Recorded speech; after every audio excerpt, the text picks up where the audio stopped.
We turn to our correspondent, Wais Idris, who is in Abuja. Wais, good to see you this morning. What do you make of these developments? Have the Nigerian authorities actually confirmed these strikes that Trump described?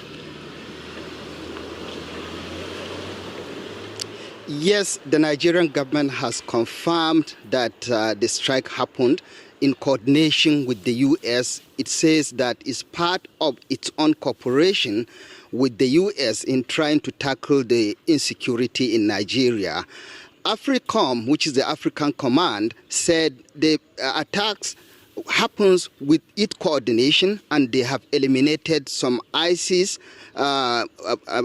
groups there that are operating. And there is also the lesser-known Lakurawa group that has been operating in that part of Nigeria. Sokoto borders Niger Republic with Nigeria in that axis. So that is what happened. Right. Trump had threatened such strikes against IS, Islamic State cells, over the last couple of months. He talked about the existential threat for Christians in Nigeria.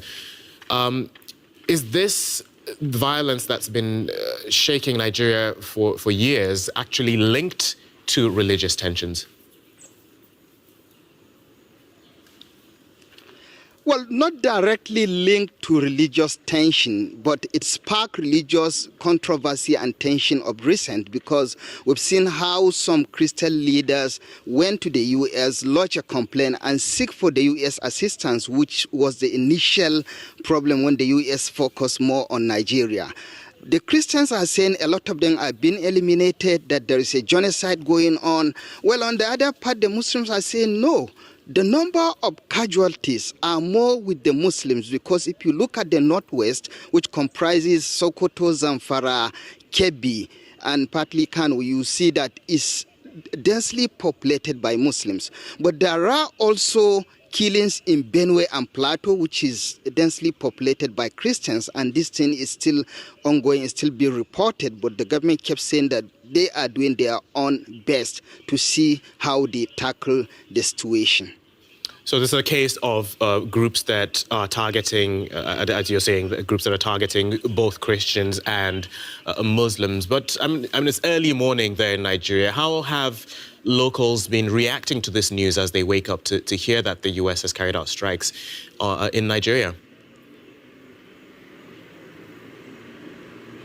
Reactions are ongoing since early morning, even as early as 1 a.m., 2 a.m. after the strike. If you check the social media, it's awash with this. And if you tune into most of the radio stations, and even after early morning prayers, Muslims are talking about the strike with mixed reaction.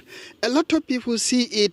Let them eliminate these groups who have been terrorizing them. Since the government is becoming either incapable or unable to handle the situation for long, because it is still ongoing even after releasing those who are abducted, even after the government designated any bandit that attack anywhere as a terrorist. But it's ongoing. So, but there are people who are really concerned, because knowing that an attack by U.S. is not a joke to any country. They're looking at the implications that might come in the coming days. It is going to affect businesses. It is going to affect almost everything in the country. So it's a mixed reaction, but hoping that let it be a solution to the problems they are facing, both communities, both religious followers, and the entire country. Okay. DW correspondent Wais Idris, thank you for bringing us up to speed.